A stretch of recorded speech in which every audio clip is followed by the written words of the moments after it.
Hello and welcome to this presentation on educational technology planning. My name is Rob Power. I'm an adjunct professor of educational technology and a member of the executive of the International Association for Mobile Learning.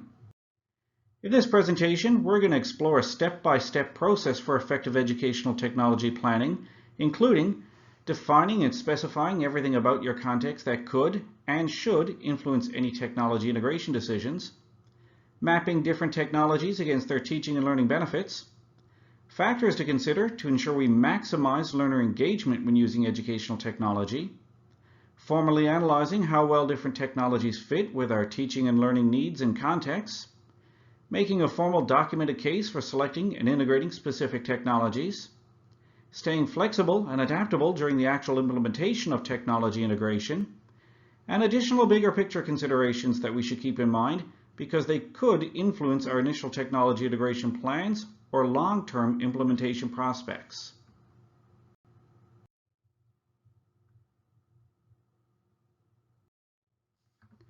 Enhancing teaching and learning with technology can be a daunting prospect, but it need not be. Many educators have a lot of questions about where to start with the process, let alone how to sustain momentum. One of the biggest mistakes made by teachers and institutions is to begin their where to start process with a focus on which technologies to adopt. There are so many technology trends, so many next great things, that it can be overwhelming to pick which ones to focus on. Not only is this approach overwhelming, it's the wrong approach. Decisions about which technologies to integrate should not begin with the technologies themselves. That places the emphasis on how do we fit these technologies in. Instead, we should begin with our own context and then start looking at what needs to be enhanced before examining the best technology tools to do the job. The best place to start with defining our context is the syllabus, or the course outline. The syllabus is our contract with our students. It defines the course and lists our overarching goals. By starting with the syllabus, we can better justify any technology planning decisions that we make. Start with the syllabus and ask what you want your students to learn. Then ask yourself what you could do to be more effective in facilitating that learning. For example, in this sample syllabus from one of my courses, I can start from a specific learning objective such as, you should be able to apply best practices in choosing appropriate learning technologies to optimize student engagement. Then ask yourself how you could be more effective in facilitating that learning. But our learning context does not just include learning objectives and proposed activities. The syllabus provides contextual information about not only the course itself, but also the program in which the course resides, the school, the institution, or the organization. Some of that information includes the demographic makeup of our target learners and the faculty who lead the course. It's important to ask if the course, program, or organization have any special requirements that could influence your technology choices. Do they create any particular constraints on the range of tools that you could consider? Or do they create any unique opportunities for technology use? Now that I've focused on a specific learning objective and defined the context in which the teaching and learning will take place, I can return to my learning objective and ask what type of learning activity I'd like to use to help my students achieve that goal. In this case, I asked my students to create a group presentation about future trends in educational technology. Once I knew the objective, the context, and the proposed activity, then I could start listing potential technology tools to support that learning. For instance, this proposed activity could leverage online collaborative planning tools to help group members organize and track their work, video conferencing tools to help group members meet in real time to work on their projects, video production tools to help them create their presentation content, and podcasting tools or tools such as YouTube to host and broadcast their final presentations.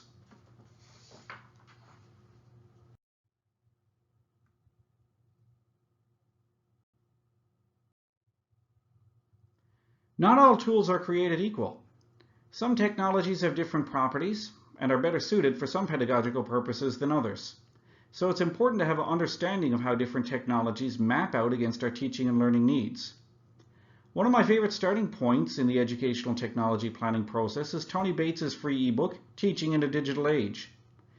In Chapter 7, Bates discusses the pedagogical differences between different media formats.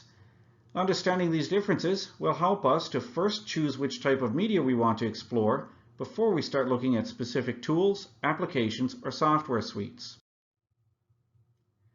The University of New South Wales in Australia has a great website that maps learning outcomes to activities and potential tools. This site also has a link to resources that will help you select appropriate assessment technologies. And if you want to look at how mobile apps could map out against learning objectives and pedagogical affordances, take a look at Alan Carrington's ever-expanding Pedagogy Wheel.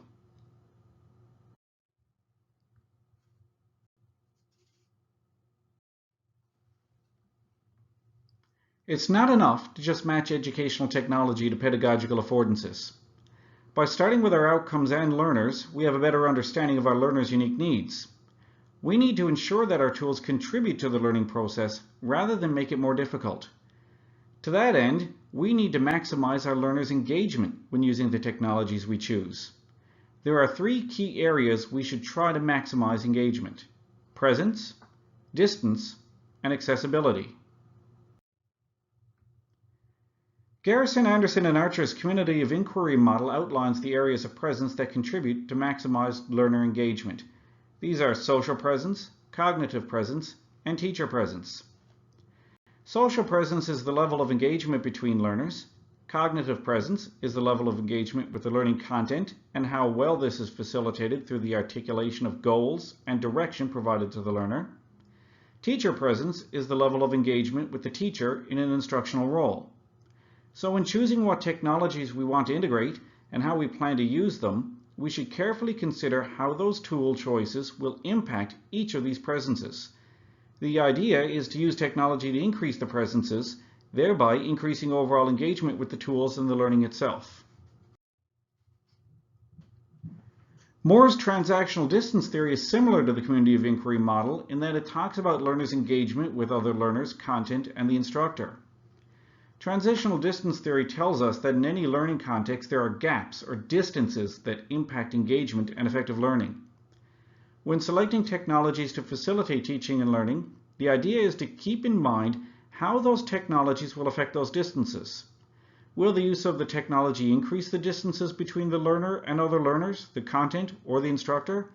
Or will they effectively bring the learner closer to their peers, content, and instructor? By defining our context, including our learner demographics, early in the educational technology planning process, we gain an appreciation of any unique needs that our learners may have. This often includes disabilities that may affect learners' ability to engage with either their peers, the learning content, the instructor, or the technology tools themselves. When we know this, we can make technology decisions that accommodate those unique needs. But maximizing the accessibility of our learning, including the tools used to facilitate that learning, goes beyond just helping specific students with identified needs. Addressing the overall accessibility of tools and content makes for a better learning experience for all potential students. Many jurisdictions have begun mandating technology accessibility standards, and in most cases those standards reflect the accessibility guidelines published by the World Wide Web Consortium, or W3C. It's a good idea to become familiar with these standards and the resources that the W3C has available to help maximize accessibility. Accessibility is such a central issue in the educational technology sphere that the Quality Matters organization, which offers training and quality assurance accreditation for online learning, has included accessibility and usability as one of the primary domains in its course evaluation rubric.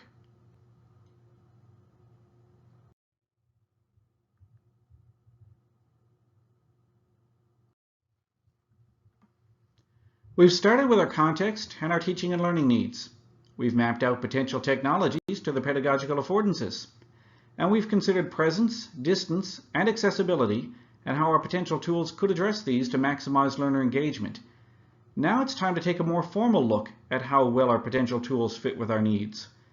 While there are many different rubrics floating around, one of my favorite tools is Bates's Sections. Sections stands for Students, Ease of Use, Cost, Teaching and Learning, Interactivity, Organizational Issues, Novelty, and Speed. As you can see, we've already started looking at a number of these components. Underhill put together an evaluation checklist based on Bates's sections that's broken down in 4 stages. For now, we'll focus on the first 2, define and analyze. We've already answered the 4 questions from the define stage of Underhill sections tool. I really want students to learn.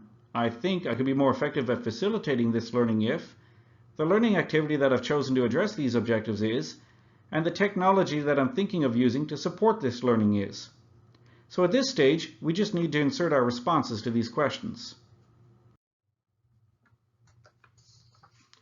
In the Analyze stage, Underhill presents a series of 27 questions related to 8 sections components. The checklist worksheet includes checkboxes for yes, no, or not applicable for each question, as well as columns to indicate how important those specific considerations are in our context, and any special considerations that we should keep in mind. The sections checklist is designed to be completed for each technology you're analyzing. Oftentimes, we're looking at more than one potential technology to meet our needs. I found that creating a spreadsheet version of the checklist can be quite helpful because it makes it possible to easily compare multiple tools side by side. Another tool that I've been working on is CSAM, or the Collaborative Situated Active Mobile Learning Design Framework. CSAM can be used like sections and is a good complement to sections when analyzing how well mobile technologies and mobile learning resources will fit with our needs and contexts.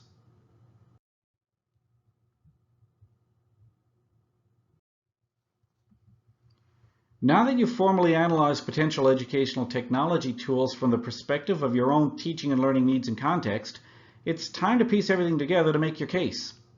It's important to do this whether you're integrating technology on a small scale in your own classroom or as part of a formal instructional design process.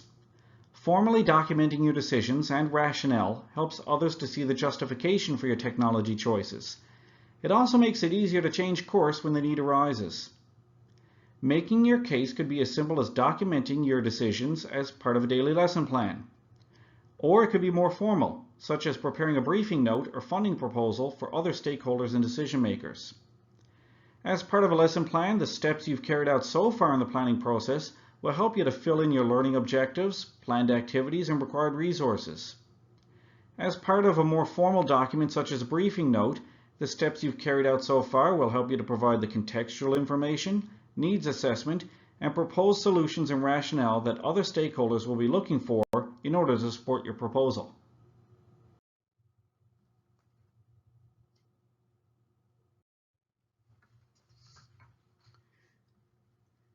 Even with well-laid plans, things do not always go smoothly when using technology for teaching and learning. But don't worry, you've got this.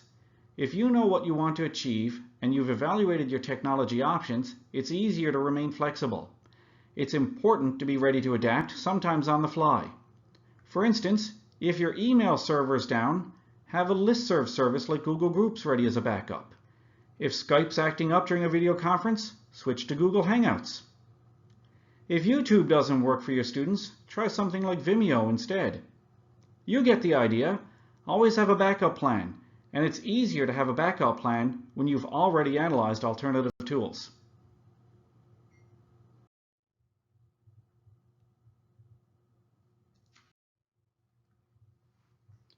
Despite your best laid plans, there are always other considerations and bigger picture issues that could affect your proposed educational technology integrations, not the least of which is the likelihood that your target users will actually adopt the proposed tools.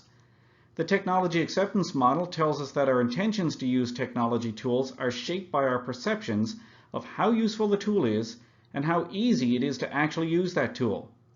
So if you're having a hard time achieving uptake of a new tool, you may need to consider how your learners or other faculty perceive those technologies and what external influences are creating those perceptions. In a 2-part blog post, Zuniga also points to another of other forgotten considerations that could impact educational technology integration, including budgeting and investment in educational technology resources, the importance of basing investment decisions on curriculum-based needs, the ongoing organizational need to track educational technology resources, and the inevitable need for ongoing technology maintenance and replacement.